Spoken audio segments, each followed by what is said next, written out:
syukur kita panjatkan kepada Allah Subhanahu wa taala, salawat beserta salam marilah kita curahkan kepada junjungan alam yang habibana wa nabiyina Muhammad sallallahu alaihi wasallam. Baik, di sini saya akan menjelaskan tentang insan atau manusia, yaitu adalah makhluk Allah Ta'ala yang diciptakan dari saripati air yang hina, yang diciptakan dari unsur tanah atau turun dan dari unsur ruh. Dengan terbentuknya jasad atau jasmani, Allah tiupkan ruh beserta dengan potensi yang memiliki tekad keputusan, niat dan rencana. Letaknya takwa dan akal agar dapat menyerap ilmu pengetahuan serta kesadaran. Dengan kesempurnaan penciptaannya, maka Allah Ta'ala menjadikan manusia sebagai makhluk yang diberi amanah ibadah dan kepemimpinan di muka bumi ini, sebagai tugas di mana untuk mengelola bumi sesuai dengan perintah Allah Ta'ala. Dua amanah yang Allah sertakan beserta dengan balasan sesuai amalan yang dikerjakan berupa kebajikan ataupun keingkaran. Ada dua amanah yang Allah berikan kepada manusia. Yang pertama itu ada al-ibadah atau ibadah.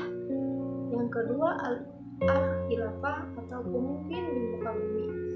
Dan yang kedua ada hakikat manusia. Hakikat manusia adalah salah satu makhluk ciptaan Allah Subhanahu wa taala yang memiliki peranan penting dalam kehidupan di muka bumi ini.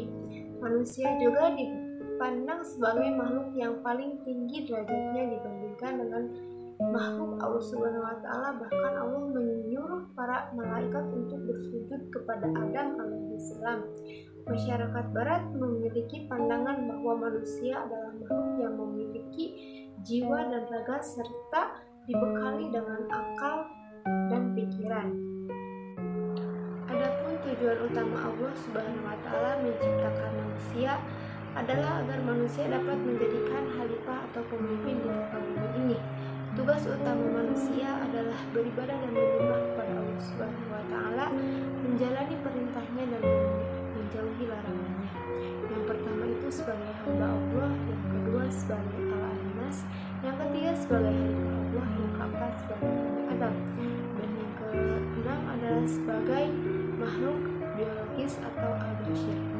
Yang ketiga ada takotul insan, yang dimana takotul insan Allah Ta'ala membekali manusia dengan atakan atau potensi, yaitu asyamsu pendengaran, al-basar penglihatan, dan al-fuadu hati. Allah Ta'ala menganugerahkan telinga kepada manusia dan dengannya ia dapat mendengar ajaran-ajaran agama yang disampaikan oleh Rasulullah kepada kita semua. Dianugerahinya pula manusia mata yang dengannya ia dapat melihat, memandang, dan memperhatikan kejadian alam semesta ini. Diberinya manusia hati, akal, dan pikiran untuk memikirkan, merenungkan, menimbang, dan membedakan mana yang baik bagimu dan mana yang tidak baik bagimu, mana yang bermanfaat dan mana pula yang tidak bermanfaat. Sebenarnya dengan anugerahnya itu manusia dapat mencapai semua yang baik dan dirinya sebagai makhluk Allah. Jika kita merenung, sebenarnya ketika kita diciptakan Tuhan pasti tidak akan membiarkan hambanya hidup dalam kesengsaraan dan penderitaan. Maka dari itulah Tuhan membekali manusia dengan segenap potensi yang ada dalam dirinya. Potensi itu meliputi potensi jasmani atau fisik, rohani, spiritual, dan akal atau mir. Yang keempat itu ada nafsu insan, yang dimana salah satu bukti kekuasaan Allah Ta'ala adalah dalam diciptakannya nafsu.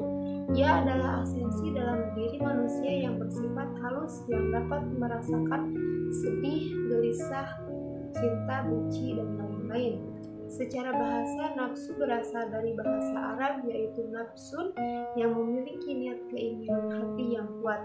Sedangkan secara istilah, nafsu adalah suatu yang lembut pada diri yang menimbulkan keinginan seseorang untuk untuk dapat bisa mendorongkan hati yang kuat untuk memuaskan kebutuhan hidupnya.